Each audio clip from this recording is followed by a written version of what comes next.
Documents అన్నీ share చేస్తాం మీకు.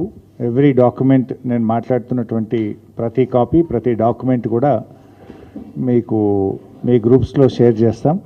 ఇన్ఫ్యాక్ట్ నేను స్క్రీన్ మీద కూడా చూపిద్దాం అనుకున్నాం. ఒకవేళ అది పనిచేస్తే వెల్ అండ్ గుడ్, పని చేయకపోతే will share you in your groups.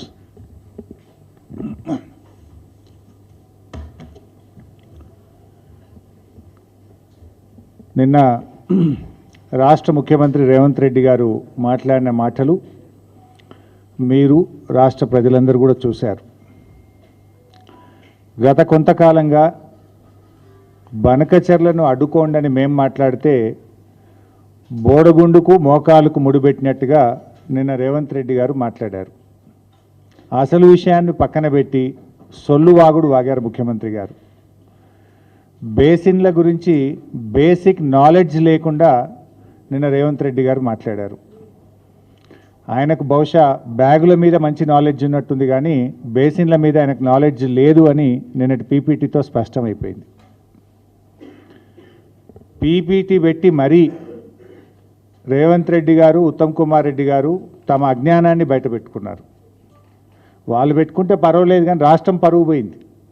మా రాష్ట్ర నీటిపారుదల శాఖ మంత్రి, మా రాష్ట్ర ముఖ్యమంత్రి ఇంత కనీసమైన బేసిక్ నాలెడ్జ్ లేకుండా ఉంటారా అని రాష్ట్ర ప్రజలు నవ్వుకునే పరిస్థితి.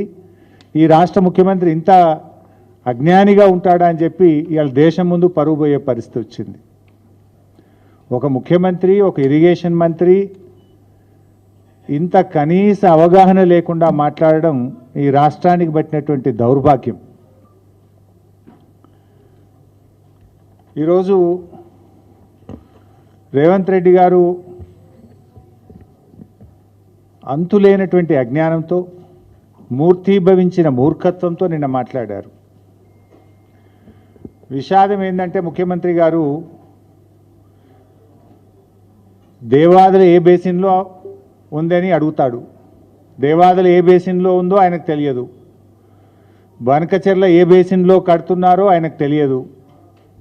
అంటే నువ్వు ఏం చేస్తున్నట్టు? అసలు బనకచెర్ల ప్రాజెక్టు మీద ఆంధ్రప్రదేశ్ 6 నెలల నుంచి పనిచేస్తుంటే 6 నెలల నుంచి జీబీ లింక్ గురించి ఆంధ్రప్రదేశ్ కేంద్ర ప్రభుత్వానికి ఉత్తరాలు రాస్తూ, కేంద్ర ఆర్థిక మంత్రిని కలుస్తూ, కేంద్ర జలవనరుల మంత్రిని కలుస్తూ ఆంధ్రప్రదేశ్ ముందుకు పోతుంటే నేను అమాయకంగా ముఖ్యమంత్రి గారు అడుగుతాడు బనకచెర్ల ఏ బేసిన్లో ఉంది అని అడుగుతాడు. అంటే నీకు ఎంత కమిట్మెంట్ ఉందో, నీకు ఎంత సిన్సియారిటీ ఉందో, 6 నెలల నుంచి నువ్వు ఎంత శ్రద్ధ పెట్టినవో తెలియకనే నేను బయట